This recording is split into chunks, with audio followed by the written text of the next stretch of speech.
Salmo 68, versículo 4 ao 6 diz assim: Cantai a Deus, cantai louvores ao seu nome, louvai aquele que vai montado sobre os céus, pois o seu nome é Senhor, e exultai diante dele. Pai de órfãos e juiz de viúvas é Deus, no seu lugar santo. Deus faz que o solitário viva em família, liberta aqueles que estão presos em grilhões, mas os rebeldes habitam em terra seca. Oremos. Amado Pai, obrigado pela Tua palavra. Peço que o Senhor me dê poder do alto, que o Senhor dê poder para cada pessoa me ouvindo esta noite, para que possamos entender e compreender o que o Senhor tem para nós. Abençoe agora cada um, eu te peço, em nome de Jesus. Amém. Vamos então sentar esta noite. Estamos vendo o tema Atalhos do Atraso. E hoje se não me engano, é a 11ª parte deste estudo. E nós temos visto vários aspectos, primeiramente alguns exemplos bíblicos de atalhos do atraso. E hoje nós vamos continuar vendo mais especificamente o que iniciamos algumas semanas atrás, aplicações mais práticas no dia a dia em nossas vidas. Então, o nosso texto que nós lemos no Salmo 68, ele está falando, pelo menos o início do Salmo, ele está falando sobre a providência de Deus, como Deus cuida, como Deus toma conta. É mencionado aqui que Deus é um pai para os órfãos. Órfãos não têm pais. Talvez não tenha o pai, não tenha a mãe, não tenha ambos, mas órfãos não têm pais. Mas Deus pode ser, como lemos, pai dos órfãos. Viúvas estão, de modo geral, desamparadas, indefesas, especialmente naquele contexto daquela época. Uma viúva era desamparada, não tinha quem a defendesse, não tinha quem buscasse os seus interesses, mas Deus pode ser um juiz para as viúvas, fazer justiça para as viúvas. Fala sobre cativos, que nós lemos aqui, no versículo 6, liberta aqueles que estão presos em grilhões. Aqui está falando não sobre presos na penitenciária, não é isso que está falando.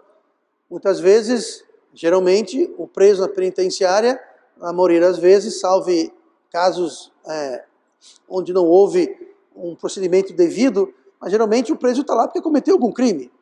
Então não é bem assim, não é que Deus vai lá e fala, todos vocês criminosos condenados estão todos livres agora, podem ir para casa. Não é isso que está falando. Aqui esses cativos, está se referindo a cativos do pecado, ou cativos de situações injustas. Tá? E o pecado ele faz prisioneiros. O pecado ele escraviza, nós sabemos disso. O diabo ele enlaça, ele domina, toma conta. Então ele quer libertar cativos do pecado e Deus pode libertar os cativos do pecado. Deus pode salvar aqueles que estão nas trevas, a caminho do inferno, sem conhecer o Evangelho de Cristo. Mas ele fala também, no versículo 6, algo interessante, ele menciona o solitário. Deus faz com que o solitário viva em família. Essa palavra solitário está se referindo literalmente a solteiros, as pessoas solteiras, pessoas que não são casadas, que não têm família, solteiros. É isso que está falando aqui. Tanto que ele fala, Deus faz com que os solitários vivam em família. Para que o solitário, o solteiro, viva em família, a dele, então é necessário que haja matrimônio. Isso requer casamento. E assim como Deus pode ser um pai, um juiz, um salvador, libertador, Deus pode também ser eu vou inventar uma palavra nova, um casador. Um casador, um que faz casamentos, um que ele organiza, orquestra casamentos. Versículo 9 de Marcos 10 diz assim: portanto, o que Deus ajuntou, não o separe o homem. Note que fala aqui que quem foi que ajuntou? Deus. Marcos 10, 9 está falando explicitamente sobre casamento, sobre matrimônio.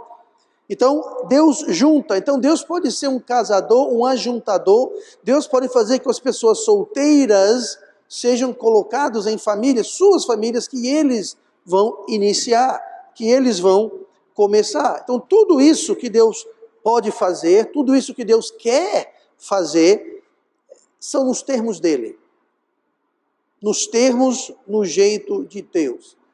Deus salva, mas nos termos dele. que é em fé em Jesus Cristo e no Evangelho. Ele liberta do pecado, das correntes do pecado, liberta, mas nos termos dele. Deus, ele defende a viúva, defende, mas nos termos dele, do jeito dele. Deus pode orquestrar e juntar duas pessoas numa só carne, pode, mas nos termos dele, no jeito dele. E quando Deus não é um salvador, ou um defensor, ou um pai, ou um orquestrador de casamentos, não é porque Deus é incapaz ou desinteressado, não está sabendo, é porque não está sendo feito nos termos dele. Deus é Deus, Ele é sábio, Ele é poderoso, e nós temos que submeter aos termos dele. Muita gente faz todo tipo de coisa para ser salvo. Faz todo tipo de obra, frequenta igreja e subscreve a religiões, é batizado, toma ceia, não faz aquilo, não faz isso, faz oferta, faz um bocado de coisa, achando que suas obras, suas justiças vão salvá-los. Deus salva tais pessoas? Não. Por quê? Porque tem que ser nos termos dele. Sois salvos pela graça, por meio da fé. Isso não vem de vós, é dom de Deus, não vem das obras. Então, Deus ele pode ser todas essas coisas nos termos dele. Tá?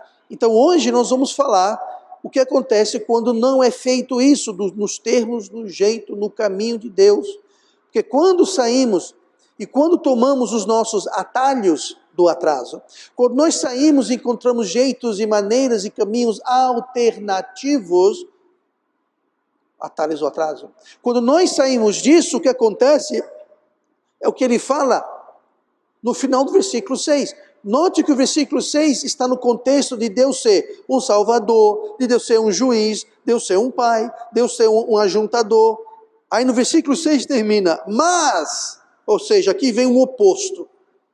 Aqui vem uma volta. Mas, porém, no entanto, os rebeldes habitam em terra seca.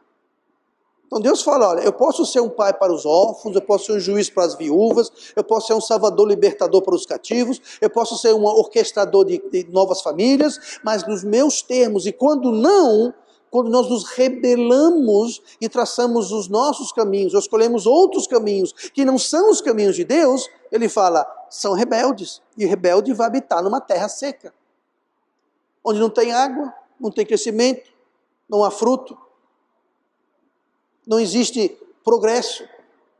Então essa é a consequência. Então, aqueles casamentos, aqueles matrimônios que começam já atalhados, como assim, pastor, atalhados? Já foram frutos de um atalho do atraso. Não foi Deus que orquestrou, não foi Deus que juntou, por quê? Porque não estava sendo feito nos termos dele, então Deus não orquestrou aquilo, Deus não juntou aquilo. Então casamentos que já começam atalhados, ou casamentos que começaram bem, casamentos que começaram de acordo do jeito, da forma que Deus queria, mas com o passar do tempo se desviaram. Começaram tão bem, mas começar bem não garante terminar bem. É como eu sempre digo, mais importante do que posição é direção. Não adianta começar bem, boa posição, e tomar um atalho e sair do caminho, direção errada. Do que adianta começar bem? Vai terminar no mesmo lugar de uma pessoa que nunca começou bem, começou mal, vai terminar no mesmo lugar. E, igualmente, aquela pessoa que começa errado, começa atalhada, posição errada, se tomar na direção certa, é muito melhor. Então não devemos desanimar se hoje a nossa posição é errada. Não devemos desanimar se nós começamos de uma posição não tão boa, porque a nossa direção pode corrigir, a direção correta pode trazer a bênção de Deus. Começar errado não condena ao erro o resto da vida. Direção é mais importante, porque direção corrige posição. E direção errada perde a posição correta. Mas aqueles casamentos que começam atalhados ou se desviam, o que acontece é que esses casamentos resultam em casamentos comprometidos. E é o nosso tema de hoje. Casamentos comprometidos. No dicionário, comprometer significa expor a risco, danificar, fragilizar. Então a escolha é nossa. Nós queremos casamentos que estão expostos ao risco. Queremos casamentos que vão ser danificados e fragilizados. Porque se nós queremos evitar casamentos comprometidos, presentes ou futuros, talvez você não é nem casado, talvez você é casado, talvez você é casado, mas nunca esteve na posição correta, talvez você casou corretamente, você estava tudo certo, mas de alguma forma você se desviou. Como identificar os perigos para evitar e remediar?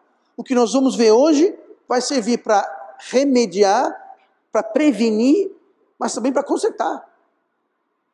Se identificarmos esses pontos que nós vamos ver hoje, serve tanto para fortalecer, quanto para evitar problemas. Então vamos ver algumas coisas importantes para saber e evitar comprometer casamentos, presentes e futuros. Olhe comigo em Provérbios 18, essa noite. Provérbios 18, nós queremos o versículo 22, e isso vai ser o alicerce de tudo. Tá? Nós temos que partir dessa premissa. Todos os pontos que vamos ver hoje são muito, muito importantes, mas o primeiro desses é o que fala aqui. Provérbios 18, 22. Aquele que encontra uma esposa, acha o bem e alcança a benevolência do Senhor. Infelizmente, hoje em dia, casamento virou tema de piada e gracejos. Às vezes alguém fala que vai casar, aí os seus amigos dizem, game over, acabou, game over, para você acabou, sua vida acabou agora. Agora é cadeia, prisão, agora você está perdido, sua vida agora não tem mais vida, você agora vai estar... Pois é, quem já ouviu piada e gracejo assim? Pois é, virou tema, tá? Virou tema de piada. Se essa é a perspectiva que alguém tem, então essa pessoa nem deve pensar em casar. Francamente, se você acha que o casamento é uma sentença, uma condenação de castigo, uma sentença de morte, se esse é o seu... Para que casar? E quando casa, eu lhe garanto que não casa do jeito de Deus. O que está garantindo um casamento já fragilizado, enfraquecido, exposto a risco. Porque já começou com a visão errada. Já começou com a ideia totalmente errada. Esse princípio vale não apenas para quem acha uma esposa, mas quem acha o esposo. Poderíamos ler também, aquele que encontra o esposo acha o bem. Tanto a esposa quanto o esposo, ou seja, quando você encontra um cônjuge, quando você encontra alguém que Deus orquestrou, entenda, é uma bênção, é o bem. É o bem, é uma aliança de benevolência. Por que aliança, pastor? Quem foi que instituiu o casamento? Lá em Gênesis, quando Deus viu que Adão estava só e não era bom. Não era bom. Então é benevolência, é Deus. Se é bênção, se é benevolência, tem que ser feito nos termos de Deus. Quando nós saímos dos termos de Deus, aí não é benevolência e não é bem. E nós nunca devemos esperar bênçãos de Deus na rebeldia. Se estamos em rebeldia, você pode orar, pedir, jejuar, pagar promessa, sair por aí andando de joelhos, os joelhos sangrando, você pode fazer o que você quiser. Deus não abençoa a rebeldia. Ah, pastor, mas eu estou rebelde e está acontecendo coisas boas na minha vida. Ok, aguarde. O diabo está apenas lhe enlaçando, lhe enganando, jogando a isca. Deus não abençoa a rebeldia. Nunca, jamais. Como lemos no versículo 6, mas os rebeldes habitam em terra seca. Então, se você é rebelde e sua terra não está seca ainda, ela vai secar. Não se preocupe, vai secar. Quando o diabo tiver você todo enroladinho, trancado, algemado, amarrado, todo complicado, aí vem a seca. Quando você é prisioneiro dele. Até lá, é igual quando você pesca. Quando você está pescando, o peixe pensa, que ser humano mais bondoso, dando comida para mim. Ele está dando comida para você, vá. Não, o diabo pesca também. Olha comigo para Efésios 5. Efésios 5, versículo 24 do livro de Efésios. Nós vamos ver mais sobre o casamento. E esses versículos que nós vamos ler agora são versículos bem dedicados e conhecidos. Eles tratam especificamente sobre casamento. Mas a segunda coisa que nós temos que entender para ter a bênção de Deus e não fragilizar, enfraquecer ou expor os nossos casamentos a risco, ou seja, comprometê-los, é entender que no casamento existe uma hierarquia. Existe uma ordem. Efésios 5, 24. De sorte que assim como a igreja está sujeita a Cristo, assim também as mulheres sejam em tudo sujeitas aos seus maridos. Vós, maridos, amai vossas mulheres, como também Cristo amou a igreja, e a si mesmo se entregou por ela. A hierarquia é explícita nos versículos 24 e 25. Note quantas vezes ocorre assim como e como também. Nós temos isso várias vezes nesses versículos, indicando que da mesma forma que, do mesmo jeito que a igreja está sujeita a Cristo, então as mulheres devem estar sujeitas aos seus maridos. Da mesma forma que Cristo amou a igreja, os maridos devem amar as suas esposas. Então, a hierarquia está aí. É Cristo, marido e esposa. E depois filhos. Aqui não está falando sobre filhos, porque um casamento não precisa de filhos para ser um casamento. Um casamento não um casamento não é validado com filhos ou por filhos. Lembrando que Adão e Eva eram casados, era um casal perfeito, e não tinham filhos. Inclusive os filhos vieram depois da queda. Mas eles eram perfeitos em si, era um casal perfeito. O casal mais perfeito do mundo, podemos dizer. Mas não tinha filho na jogada. Então, filhos não é algo que é necessário para ter um bom casamento. Não é errado ter filho, claro que não. Mas não é algo, não é uma pré-condição. Não faz parte dos requerimentos para ter um bom casamento. Mas a hierarquia que nós vemos aqui, ela não é apenas ou principalmente na questão de quem manda. Como Cristo manda na igreja, então o marido manda na esposa. Hierarquia não é aqui para saber quem é o melhor, quem é o mais bam. Não. De modo algum. Da mesma forma que a hierarquia da Trindade, Deus Pai, Deus Filho, Deus Espírito Santo, não tem nenhum que manda em nenhum outro, nenhum é mais Deus ou menos Deus do que o outro, todos são iguais, todos são importantes, mas existe uma hierarquia, existe uma ordem. Não é ser o mais, quem é o mais poderoso? Qual é o mais santo? Qual é o mais... Não é questão de mais. Uma hierarquia não precisa necessariamente ser mais ou menos, uma questão de ordem. Mas todo mundo foca nisso, na questão de quem manda. Eu, Tarzan, você, Jane, eu mando, você obedece. Não é isso que está falando aqui. Aqui está comparando com Cristo e o seu ministério e os seus atributos também. Por exemplo, aqui fala sobre, assim como a igreja está sujeita a Cristo, muito bem, a igreja está sujeita a Cristo, certo? Certo. Muito bem. A sujeição que Cristo requer da igreja é uma sujeição que Ele mesmo tem ao Pai. Cristo foi sujeito. Nós vimos a sujeição de Cristo, por exemplo, em Filipenses 2,8, que diz: e achado na forma de homem, falando sobre Cristo, humilhou-se a si mesmo, sendo obediente até a morte e morte de cruz. Então entenda, Cristo se sujeitou à cruz. A igreja deve se sujeitar a Cristo. O esposo deve se sujeitar a Cristo e a esposa também deve se sujeitar a Cristo. Porque a igreja é composta de maridos e esposas também. Então, quando eu falo igreja, inclui também as pessoas, os maridos aqui descritos. Então, uma característica de Cristo é que ele era sujeito. Ele foi sujeito, ele foi obediente até a morte e morte de cruz. Então, no casamento precisa haver sujeição. O versículo anterior, o versículo 23, fala que devemos nos submeter uns aos outros. Se você ler Efésios 5, 23, fala sobre a sujeição uns aos outros. Então não é só a esposa que é para ser sujeito e submissa ao marido, mas o marido deve ser sujeito também à esposa. Por quê? Porque o marido deve amar a esposa. Gente, você não tem como amar alguém se você não for sujeito àquilo.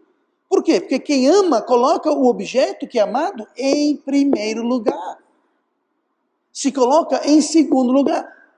Quem ama se humilha, se rebaixa, se sujeita e exalta e dá preferência a quem é amado.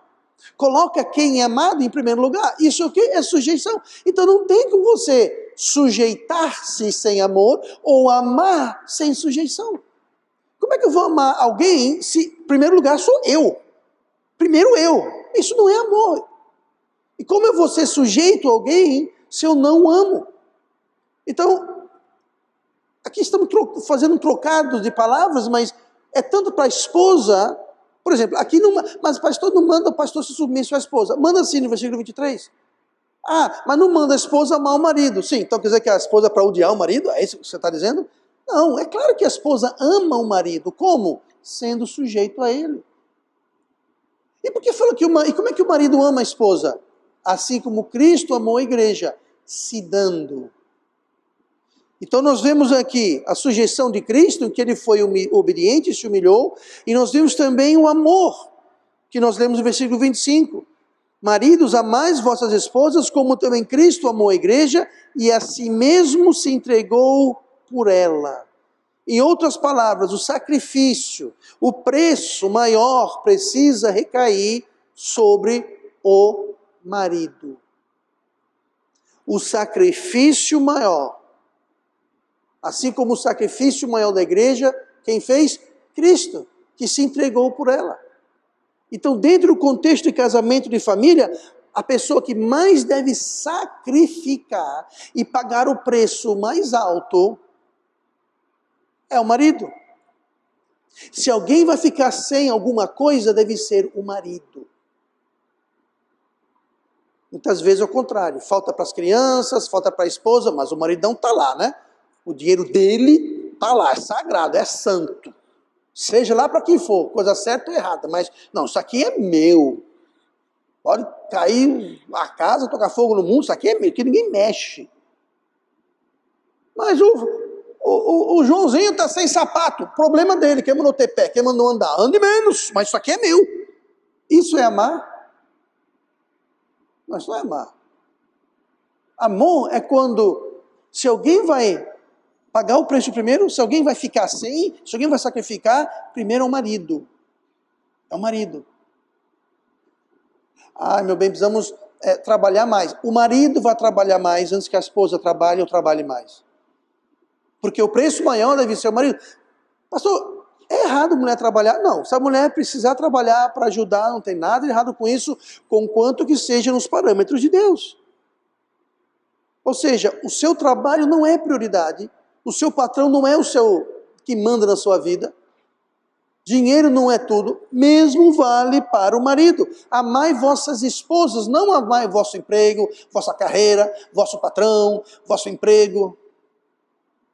Quantas vezes mães, esposas, filhos são negligenciados porque o marido tem que trabalhar, tem que trabalhar, tem que trabalhar, tem que trabalhar. Peraí, sabe quem está amando? O seu trabalho, ou o dinheiro que o trabalho proporciona, ou a carreira que você quer seguir. Você tem que amar primeiramente, maridos, a sua esposa, como Cristo amou a igreja, se entregando a si mesmo para morrer na cruz. Então, o preço maior deve ser pago pelo marido, e certamente não pelas esposas ou pelos filhos. Os filhos pagando o preço para alguma vantagem dos pais. Ah, não vou colocar meu filho nessa escola porque aí eu vou ter que parar de fazer isso aqui. Meu querido, faça isso. Sacrifique para sua família. Ah, mas isso não interessa. Ah, mas é porque... Faz o seguinte, faça o seu jeito. Mas os rebeldes habitarão em terra seca. Deus quer te abençoar, o casamento para ser uma bênção, mas se você não vai se sujeitar, se você não vai amar, se você fazer as coisas do seu jeito, então o casamento, sabe o que vai ser? Vai ser uma terra seca para você. Porque não está fazendo de acordo com os parâmetros de Deus. Muito simples. Existe uma hierarquia. Começa com Cristo, depois é o marido e a esposa. Mas não quer dizer que o marido é menor do que a esposa, não quer dizer que a esposa não deve amar o marido e que o marido não deve submeter a esposa, nada disso. O exemplo é que Cristo, que é o cabeça de tudo, era sujeito, se sujeitou, amou. E se Ele que é o nosso exemplo, a quem devemos estar submissos, nós devemos também ser sujeitos, ter sujeição aos nossos esposos, às nossas esposas, aos nossos filhos. E não, quantas vezes a gente vê isso? Eu não vou entrar em detalhes, porque são detalhes não muito agradáveis, mas quantas vezes os pais entram em situações que prejudicam seus filhos, mas porque é conveniente para eles, eles fazem vista grossa, dão cobertura a verdadeiras atrocidades e crimes e aberrações, para não dizer abominações. Por quê? Porque é conveniente para a mãe, é conveniente para o pai. Não deve ser assim. Tais casamentos, tais vidas, serão como uma terra deserta. Este tipo de sacrifício e liderança dos maridos para com suas esposas e filhos, das esposas para os seus filhos, é um investimento. É um investimento que você faz. Ainda em Efésios 5, no versículo 28, ou seja, está dentro do contexto ainda, diz assim: assim devem os maridos amar as suas esposas, suas próprias mulheres. Perdão, vou começar de novo. Assim devem os maridos amar suas próprias mulheres, como a seus próprios corpos. Quem ama a sua mulher, ama-se a si mesmo. Por quê? Porque os dois são uma só carne. Então, você está investindo quando você ama a sua mulher, quando você ama o seu cônjuge, quando você ama a sua família, quando você ama, você está investindo em você mesmo. É bem egoísta isso, mas funciona. Tá? Às vezes a pessoa não faz nada, é bom para mim, isso é minha mãe, então eu vou fazer. Bom, se for por isso, faça. Faça. Devemos devemos devemos emular Cristo em amor e sujeição, especialmente na família. Olhem comigo para Marcos 10, o que leva a casamentos comprometidos. Casamento é uma bênção de Deus, saiba disso, entenda isso. Casamento é a sua hierarquia de sujeição e amor. E casamento é dependência. Casamento é dependência. Eu não falei independência, não. Eu falei dependência. Olha o que fala Marcos 10, 6. Porém, desde o princípio da criação, Deus os fez macho e fêmea. Por isso, deixará o homem a seu pai e a sua mãe, e unir-se-á à sua mulher. A dependência no casamento é uma dependência aos cônjuges, ou seja, é a dependência do marido para com a esposa e da esposa para o marido. Marcos 10, 8. E serão os dois, nós lemos isso agora há pouco, a continuação do que lemos agora há pouco, e serão os dois uma carne. Já não são dois, mas uma carne. Você sabia que o seu corpo é dependente do seu corpo? Dá um exemplo. A sua boca depende da sua mão para colocar comida nela. E a sua mão depende dos seus braços para fazer essa função. Ou seja, o seu corpo, uma só carne, ele é dependente. O meu corpo depende dos pés e das pernas para se locomover. O meu corpo depende dos olhos para enxergar. O meu corpo depende dos ouvidos para ouvir. Então, quando existe uma só carne, um só corpo, uma só pessoa, então, essas duas pessoas que agora são uma, eles são dependentes um do outro. Não deve haver nenhum tipo de independência. Aí você vê como é complicado quando o marido ou a esposa, ou eles têm problema porque me diga a senha do seu telefone celular. Nem morrendo. Me dê a senha. Dou não. Ué. Eu quero a minha independência. Ah, você quer independência? Vai habitar em terra seca. Casamento é sobre dependência um do outro, então não pode haver segredos, não pode haver áreas proibidas, não pode haver coisas que a gente não tem. Não pode haver independência, porque é uma só carne. A mão fala, eu não vou colocar comida em você, boca. Eu sou independente de você. Sabe o que vai acontecer? Tanto a boca quanto a mão vão sofrer. Porque a mão não pode comer sem a boca e a boca não pode comer sem a mão. Então não tem como haver independência das partes do corpo. Então num casamento não pode ter independência. Eu tenho amigos, mas só são meus amigos. Você não pode... Você não, vai ter uma rodinha hoje ali, mas é só para os meus amigos. Você não pode ir. Você que minhas amigas, viu bem, mas é só minhas amigas, você não pode vir não. Não pode ter esse tipo de coisa. Quer ter? Não tem problema. Os rebeldes habitarão em terra seca. Quer ter um casamento em terra seca? Tudo bem, não tem problema. O casamento é seu, a vida é sua. Deus fala, eu quero ser um pai, eu quero ser um juiz, eu quero ser um salvador, um libertador, eu quero ser um orquestrador de casamentos maravilhosos, mas é do meu jeito. Os rebeldes habitarão em terra seca. Faça o que você quiser. Mas depois não vem reclamar para mim. Essa dependência um do outro deve ser uma dependência emocional. Se você tem algum problema, alguma coisa está lhe pesando, para quem você vai primeiro? Para a vizinha, para minha mãe, para o meu amigo. Não, você vai primeiro para o seu cônjuge. Dependência emocional, física, afetiva, espiritual, financeira, dependência financeira. Mas pastor, mas eu não trabalho, meu marido que trabalha. E daí? Voltaremos para esse tema daqui a pouquinho. Essa dependência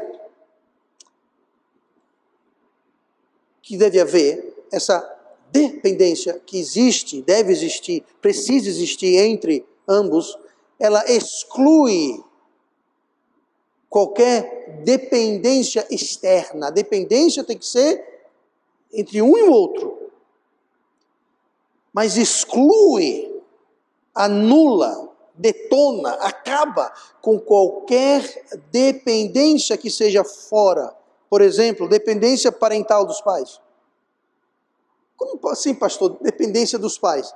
Nós lemos aqui, por isso deixará o homem, o seu pai e sua mãe, e juntar-se-á a sua esposa, e os dois serão uma só carne. Tem que haver esse corte do cordão umbilical, tanto do marido quanto da esposa. Inclusive financeiramente. Casar e ficar dependendo, papai e mamãe, para pagar as contas, terra seca. Terra seca. Casar e morar nas casas dos pais, terra seca. Pastor, mas eu faço isso. Ok, terra seca. É que eu saiba que ninguém faz isso, mas se estiver fazendo, terra seca. Ouviu o ditado, quem casa quer casa? Pois é, gente. Não há nada de errado você ter uma ajuda, um auxílio temporário, financeiro, porque alguma coisa aconteceu. Não é que é totalmente proibido você. Eu estou falando dependência. Dependência é uma coisa que sem aquilo não dá. Então, se você depende dos seus pais para qualquer coisa, porque sem aquilo não dá, está errado. Está errado. Não tem problema você, como eu falei, por um tempo, uma ajuda temporária, uma situação que ocorreu, não tem problema. Passar uns dias na casa do seu pai, o seu pai mas não pode haver uma dependência nos pais em nada, nem emocional. Uma coisa é pedir conselho aos pais. Outra coisa é você ficar sujeito às suas ordens, opiniões e desejos. Bem, a gente não pode fazer isso, porque a mamãe não quer. Terra seca, para você e para a mamãe. Não pode, gente. Uma coisa é você buscar conselho ou seus pais lhe dar tudo bem, é sábio fazer isso. Agora, dar conselho é uma coisa, mas não quer dizer que você tem que fazer aquilo que disseram. Mas se não fizer, vai ficar brava. Fique brava. É melhor ela ficar brava do que você morar em terra seca. Então, dependência parental, dependência de amizades. O seu melhor amigo deve ser o seu cônjuge. O seu melhor amigo deve ser o seu esposo ou sua esposa. Eu vou dizer uma coisa aqui que pode ser um pouquinho controversa. Você não precisa e você não deve casar com o seu melhor amigo. Mas uma vez que você casou, aquela pessoa deve ser o seu melhor amigo. Não estou dizendo que você tem que ser inimigo. Obviamente deve haver algum grau de amizade antes do casamento, obviamente. Mas ser melhor amigo para casar não é um pré-requisito. Tá? Eu vou encaminhar maiores questões sobre isso ao nosso canal, onde tem várias séries que explicam o que eu estou falando agora. Mas uma vez casados, o seu melhor amigo, sua melhor amiga é o seu esposo, a sua esposa. Por quê? Porque isso dá uma dependência entre si. Então você nunca vai deixar de fazer alguma coisa com sua família para fazer um programa com seus amigos, por exemplo. Ou suas amigas. Por quê? Porque o seu melhor amigo, sua melhor amiga é seu esposo, é sua esposa. Então não vai ter interferência disso. Prioridades. A principal prioridade no casamento é um ou outro. Não é as crianças. A função, o alicerce, o porquê do casamento não é criança. Como eu falei, Adão e Eva tinham um casamento perfeito e não tinha criança. Então, prioridade do pai e da mãe não é o Joãozinho e a Joãozinha. A prioridade da mãe não é do pai, não é. A prioridade da mãe é o pai, a prioridade do pai é a mãe. Essa é a prioridade. E a prioridade de ambos deve ser Cristo. Se você manter esse triângulo, tudo vai se ajeitar. Se um tem o outro como prioridade e ambos têm Cristo como prioridade, encarem, venha, problema, o que quiser, tudo vai ter, Deus vai arrumar um jeito, solução para tudo. Se não, terra seca. Podemos falar, edificar a casa sobre a rocha. Vai vir o vento, vai vir a chuva, vai vir as águas, para ambas as casas, mas a que está na rocha prevalece, se mantém em pé. Então, é preciso cortar o cordão umbilical. Não precisa pedir permissão para papai e para mamãe para fazer isso ou aquilo. Não casou? Não está casado? Então pronto. Pode pedir opinião, pode pedir conselho, mas não dá pedir permissão. É muito tentador ficar dependendo dos pais, é muito tentador ficar recebendo ajuda. Um dependente fica morando na casa dos pais, né? Não paga aluguel, não paga prestação de casa. Mas é um atalho do atraso. Como todo atalho do atraso, humanamente faz sentido, humanamente parece bem, mas é um atraso. Por quê? Porque Deus falou, deixará seu pai e sua mãe, serão uma só carne. Tem que cortar o cordão umbilical. Mas se eu morar lá, não vou pagar aluguel, se eu morar lá, não vou... Terra seca, terra seca. É receita para terra seca, gente. Humanamente faz sentido, mas na economia, nos planos de Deus, é terra seca. Por quê? Porque é rebeldia aos planos de Deus. Se um dos cônjuges não está confortável com qualquer coisa, seja lá o que for, então seja ele o marido ou a esposa, esse cônjuge tem o poder de veto. O que é isso, pastor, poder de veto? Ele fala não, acabou. Meu bem, eu não estou gostando dessa amizade, eu sei que sou sua melhor amiga, mas essa amizade aí com fulano, eu não estou gostando. Tudo bem, acabou. Acabou. Ou ele vai para ela. Meu bem, aquela sua amiga lá, pois é, sei lá, cuidado, não tem problema.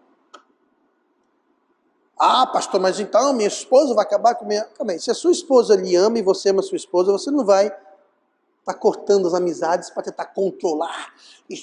Aí é falta de quê? De amor. Gente, olha, o casamento é uma coisa maravilhosa quando feita nos padrões de Deus. Quando existe amor e sujeição.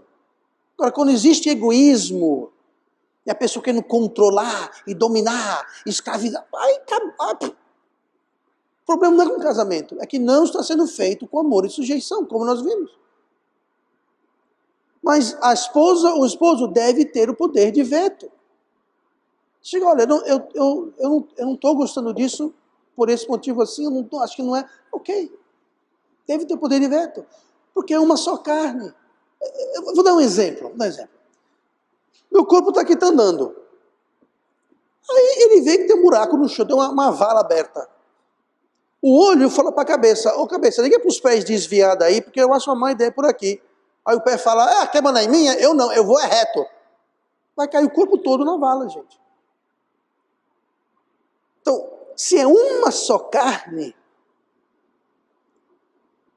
e o olho diz alguma coisa, você bota a mão aqui e a mão fala, aqui está quente, está pegando fogo, inclusive está queimando, tira. O braço fala, tiro não, quer mandar em mim? Eu mando em mim. Só cair. Isso é coisa que uma pessoa sã faça? Pois é. Quando o casamento é de fato uma só carne com amor e sujeição, ninguém vai estar cortando barato à toa de ninguém. Mas sim querendo ajudar e apoiar e abençoar. E não colocar areia na farofa de ninguém. Colocar areia na farofa do seu cônjuge não é amor e sujeição, gente. E é caminho direto para onde? Terra seca. Terra seca. Então deve haver o poder de veto. Tá? Falta desse tipo de dependência resulta em uma união frágil, incompleta, comprometida e fragilizada. Porque não é o que Deus tem em mente. Olha comigo para Marcos 10, nós lemos Marcos 10, 6 ao 9, vamos ler só o 8. Marcos 10, 8. E serão os dois uma carne, e assim já não são duas, mas uma carne. Então, nós vimos que casamento é uma bênção, casamento é uma hierarquia, casamento tem dependência e casamento é união. É união. Finanças e contas separadas. Falei agora há pouco sobre, quer voltar a esse tema? Pois bem. Casamento é união em tudo, inclusive finanças, agendas, planos, carreiras, amizades. Tudo deve ser em união. Perspectiva de vida, que isso quer futuro. Eu quero ter 10 filhos, eu não quero ter nenhum. Isso é um problema. Isso é um problema. Não é união na perspectiva. Mas, pastor, você falou que não precisa ter criança. Não precisa. Mas tem que ter 10? Nenhuma, 10, 20. A escolha é sua. Mas deve haver união. Deve haver consenso.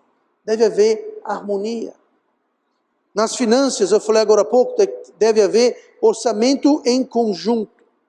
União financeira, preste bem atenção que eu vou falar, que esse é um equívoco que acontece muito constantemente. União financeira não é quem ganha mais manda mais. Quem ganha mais manda mais. Se o marido ganha mais do que a esposa, ele é o Tarzan. Mas se for a esposa que ganha mais que o marido, ela é a Tarzana. Não é assim que funciona. Então como é que é, pastor? Se os dois trabalham, não interessa quem ganha mais ou quem ganha menos, tudo vai para um pote só. E o orçamento é conjuntamente decidido em oração e parceria. Então não interessa que um faz mais, o outro faz menos, não interessa.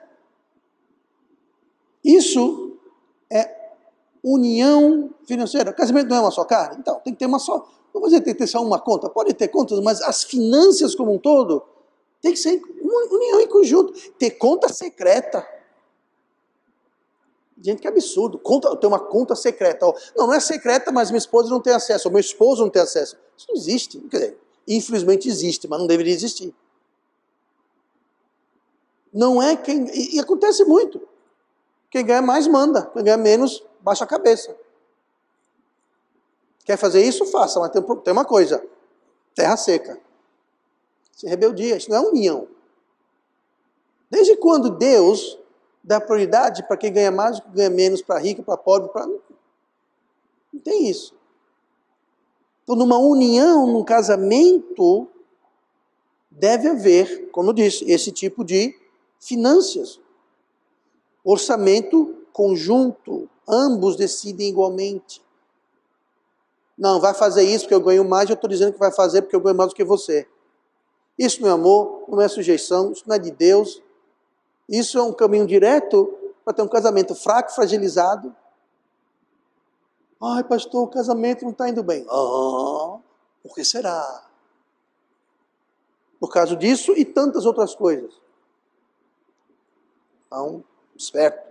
União nas amizades, como eu disse, amizades em conjunto. Tem amizade secreta, amizade separada, tem amigo que... Não, união nas amizades, união nas finanças, união nos planos e perspectivas de vida.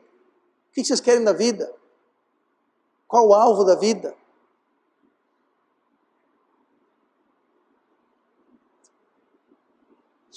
Casamento é uma bênção de Deus, quando é feita nos termos de Deus.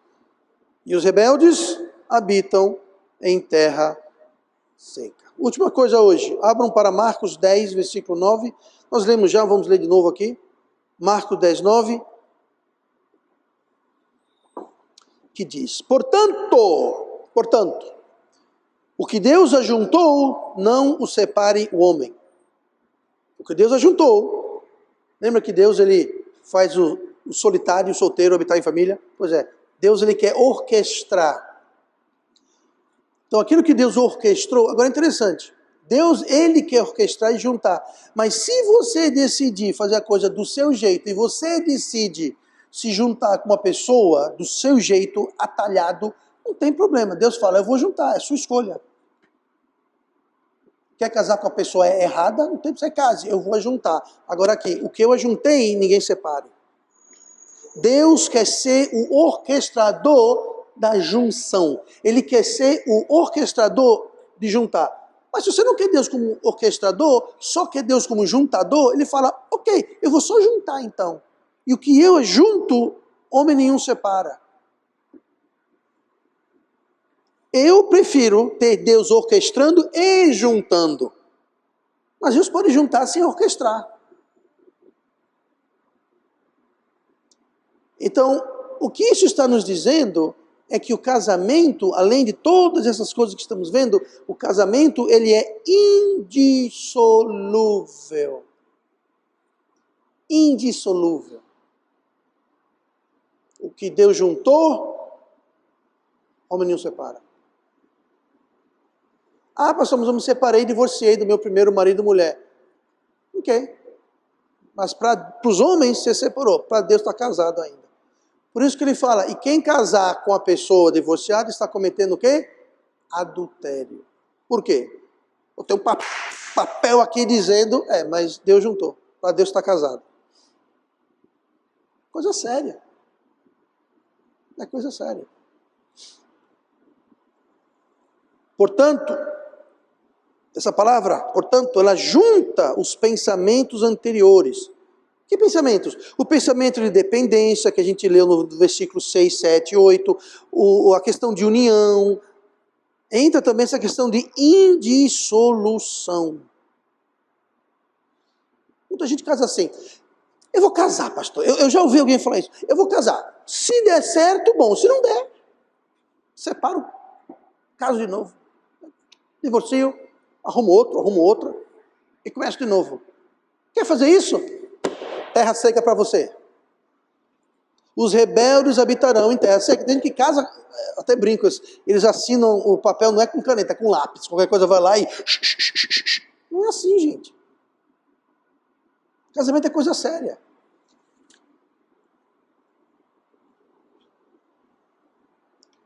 O princípio bíblico nós encontramos em Romanos 7:2. Porque a mulher que está sujeita ao marido, enquanto ele vive, está ligada pela lei. Ou seja, a mulher está ligada ao marido enquanto ele vive. Tá? Mas, morto o marido, está livre da lei do marido. Se fala da lei, está falando sobre a junção. E claro, vale o oposto também.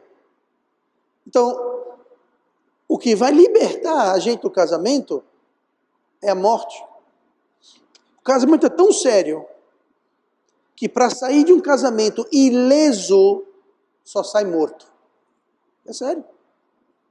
Para sair de um casamento ileso, só morto, só pela morte. Só pela morte.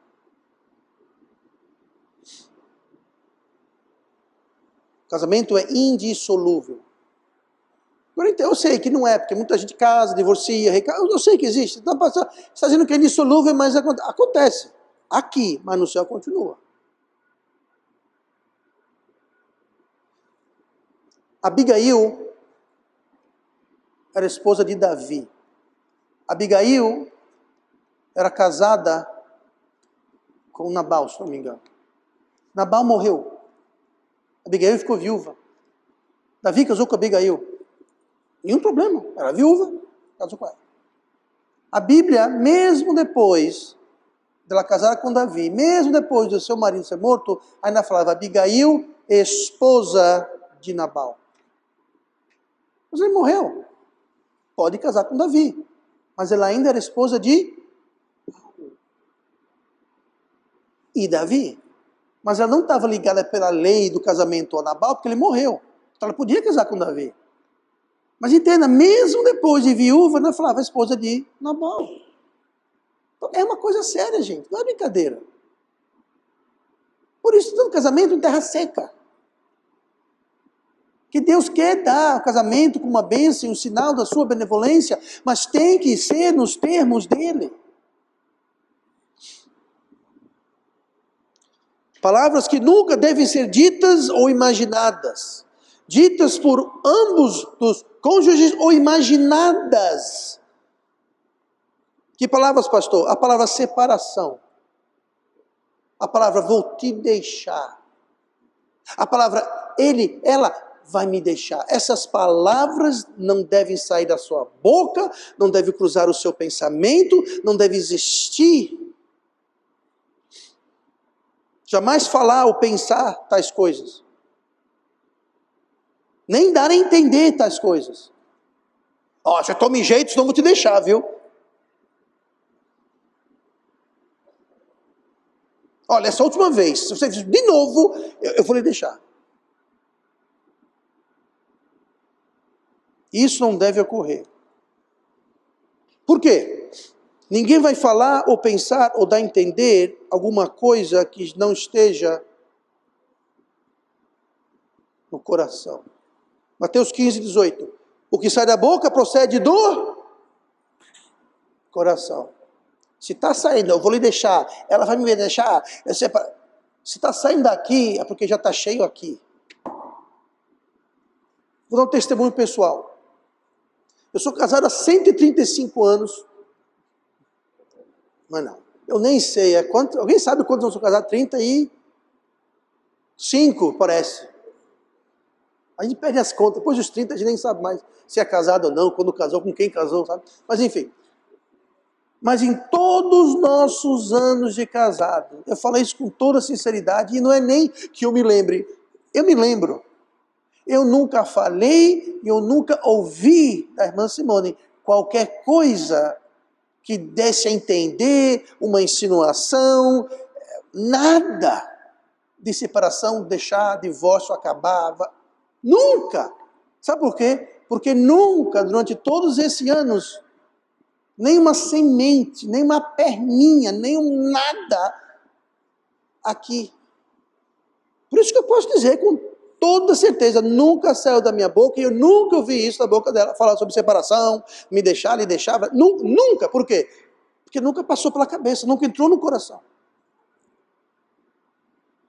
Então, para que não entre no coração, nós temos que começar, o ponto de partida é, casamento só sai na morte. Casamento é indissolúvel. Quando você começa a achar, ou começa achando, qualquer coisa a gente desmancha tudo e começa de novo. Qualquer coisa eu te deixo, você vai para lá, vou para cá, não segue sua vida. Se já começa, essa já é a ideia, e infelizmente essa é a ideia prevalente em muitas pessoas hoje, dentro e fora da igreja. Você já começa assim? Sabe, o seu esposo, a sua esposa não tem que estar provando e conquistando e ganhando você a cada dia, senão você vai deixar ela, vai acabar. Não deve ser assim, sabe por quê? Porque o amor ágape não é um amor que exige reciprocidade ou que exige que seja provocado. É um amor que flui por escolha. Amor ágape é assim. Não tem que ter um motivo, não tem que ter reciprocidade. Então, quando você ama a sua esposa, e é sujeita a ela, e vice-versa, quando a esposa ama e é sujeita ao marido, como Cristo era sujeito e amou, então não tem essa. Se não me agradar, se não cozinhar direito, se não, seja lá o que for, terra seca. Isso é caminho expresso, direto para a terra seca. Não é o que Deus tinha em mente. Resumindo esta noite. Casamentos podem e devem ser uma grande bênção de Deus, mas só quando são edificados nos princípios e nos termos, nos desígnios de Deus.